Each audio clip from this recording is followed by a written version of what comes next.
Hi, welcome to another video of Adhvaitha. In this video, we'll be discussing the concepts of Atman and Brahman and how they are related. So this concept is coming from Mandukya Upanishad, which is considered as the most important Upanishad for those who are seeking liberation out of all the 108 main Upanishads. So first what we need to look at is Brahman. It is very difficult to explain this concept for anyone. Brahman is what the essence of entire universe is. The Vedantic scriptures and the Mandukya Upanishad says that everything is Brahman and even Atman is Brahman. Atman is our true self. We are individuals right now. So we have certain personalities, certain tendencies and certain vrittis within ourselves. But there is a pure higher self. Your Atman is your higher self, which is our spiritual self. In essence, when we break it down, even that is Brahman. So everything that is out there is fundamentally made up of the same thing. So it is not an element or it is not a thing per se, but everything in this universe, all that we can see and all that we cannot see, everything comes from one fundamental truth. So that truth is Brahman. From that emerges something called as the Atman, which is, our individual true pure self. So this Atman is not our personalities. So we should not confuse our personalities or, our tendencies with the concept of Atman. This is our true self. If we leave all our personalities, all our vrittis aside, so what remains is a true higher self, or we can call it our spiritual self. So that is Atman. And all these scriptures and most of the teachings of, the Hindu tradition is focused towards us realizing our own true self, which is the Atman. The fundamental goal for anyone with spirituality is to realize our true essence and realize that infinite bliss. So Atman is what we can call as consciousness. And there are four aspects of consciousness, or there are four levels of consciousness, and these are the four levels. One is Jagrat, which is the waker, which is what we are doing right now. I'm speaking now, you're listening to this, so we are in a wakeful state of consciousness. This is called as Jagrat.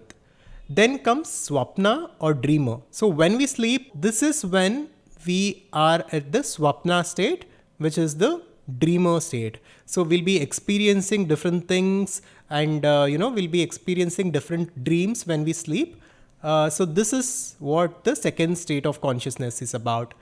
Then the third state of consciousness is Sushupti, which means deep sleep.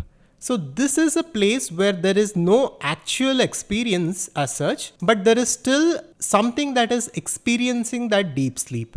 So Sushupti is about a deep state of sleep where all the organs of perception and where all the organs of action are inactive and there is complete absence of gross experience. So this is Sushupti or deep sleep.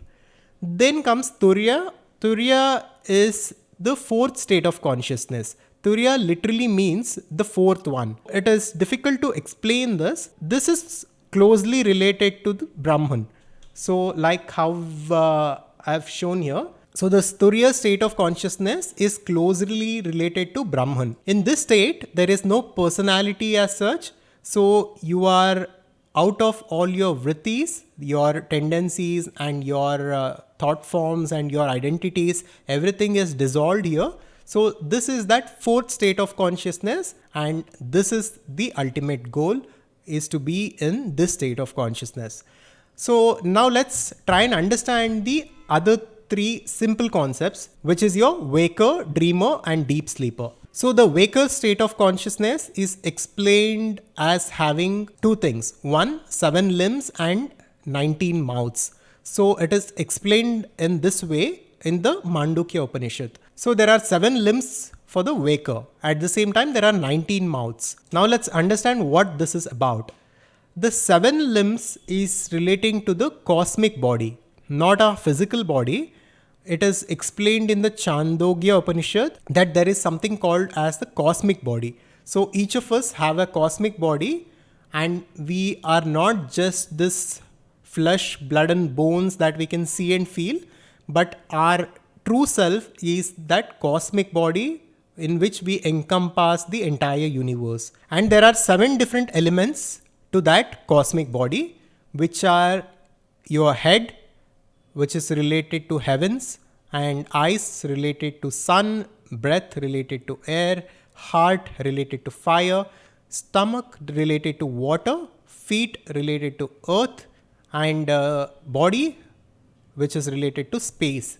So this is not explaining the physical body, and of course for people who are listening to this for the first time, it doesn't make much sense. This is our cosmic bodies. So at certain part within the Mandukya Upanishad, it talks about the cosmic body and different elements of that cosmic body. So these 7 limbs are relating to that cosmic body. And then comes the 19 mouths. So this is where we can practically understand what this is about. So within 19 mouths, there are first your Jnanendriyas, which is your 5 organs of perception, which are your eyes, ears, nose, tongue, and skin and touch. So these are your 5 organs of perception, which are your Jnanendriyas. Then comes your Karmendriyas, which are your 5 organs of action, which is your feet, used for movement, mouth, expelling organs, procreating organs, and hands, which are used for grasping and handling. So these are your 5 Karmendriyas.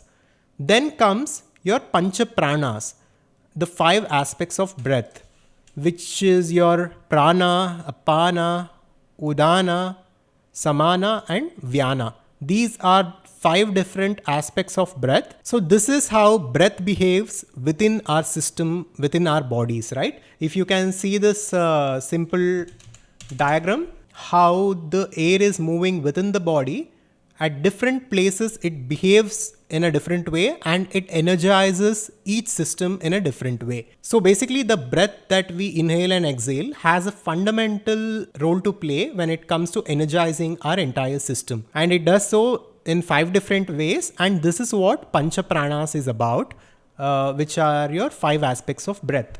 Then comes your 4 aspects of mind, which is your Manas, Buddhi, Ahankara, and Chitta.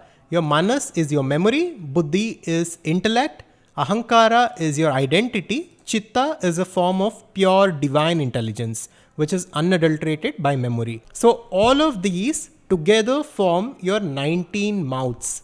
So these are the 19 mouths of a waker, through which a waker is able to perceive the world, is able to, have gross experiences within the world. So all of the experiences, all of the physical experiences, all of the relationships, all the professional work that we do, everything that we do in a wakeful state, we are able to do so because of these 19 mouths, which are your 5 organs of perception, 5 organs of action, and the 5 Pancha Pranas, and the 4 aspects of mind. So all this together are responsible for our wakeful state. And then comes your Swapna or dreamer.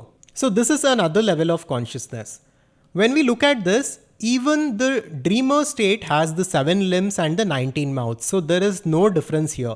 So you can understand this in a simple way. When we sleep and when we have different dreams, sometimes the dreams that we have seem so real, and the experiences that we have, we find it so strong that it is very difficult to differentiate it from the actual experience. It is only once we are awake that we realize that we were having a dream. But within the dream, we will be fully immersed and will be actually having that experience. Within the dreamer, so even in the Swapna state of consciousness, there are 7 limbs, which are 7 elements of the cosmic body of a human being. Your 19 mouths, the 5 Jnanendriyas, the 5 Karmendriyas, the Pancha Vayus, and the 4 aspects of mind.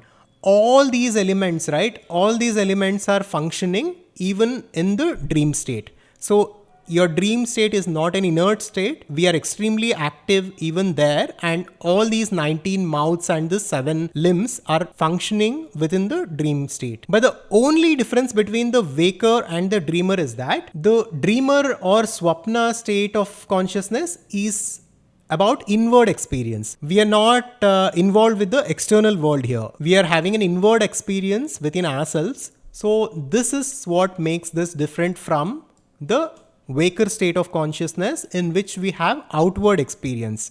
So in the waker state of consciousness, we'll be, involved with different people. We'll be handling different relationships. We are doing things outside within the world. Whereas in the dream state, we are having an experience inward. So this becomes the fundamental difference between the waker state of consciousness and the dreamer state of consciousness. Then comes Sushupti, which is deep sleep. So the complete cessation of activity of mind is sleep, known as Sushupti. That is called as Sushupti or deep sleep, where one desires nothing because the mind has withdrawn itself from both physical and subtle objects.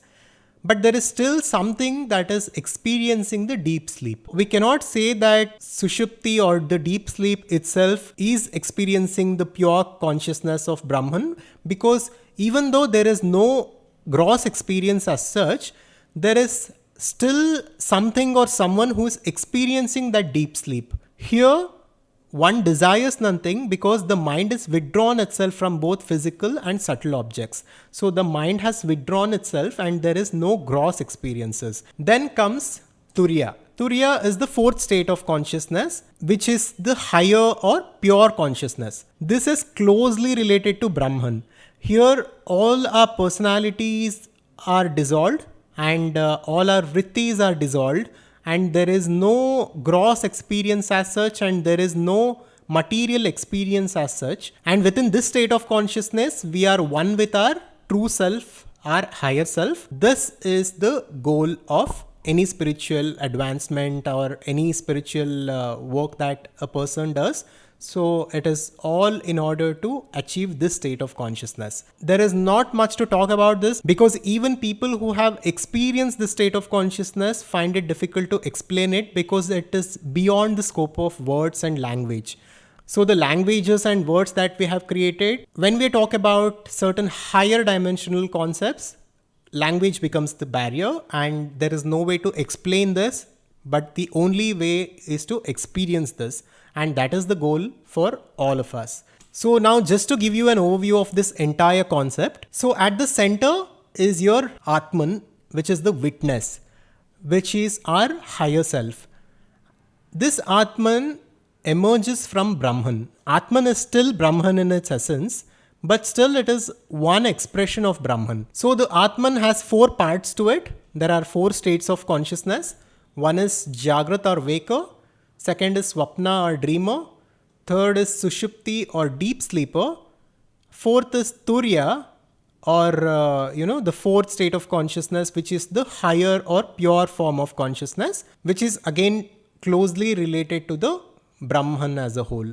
So this is what we need to understand. This concept is coming from the Mandukya Upanishad. And of course, we'll go into the entire summary of the 12 shlokas of the Mandukya Upanishad in our next video. But this is just to give you the concept and the relationship between Brahman and Atman and what makes the Atman, right? The 4 parts or the 4 levels of consciousness that makes the Atman is explained here. I hope this was valuable to you. If you like videos like this, on the topics of spirituality, intellectual realization, personal success, crafting our lives the way we want to and becoming masters of our own destinies, you can subscribe to our YouTube channel.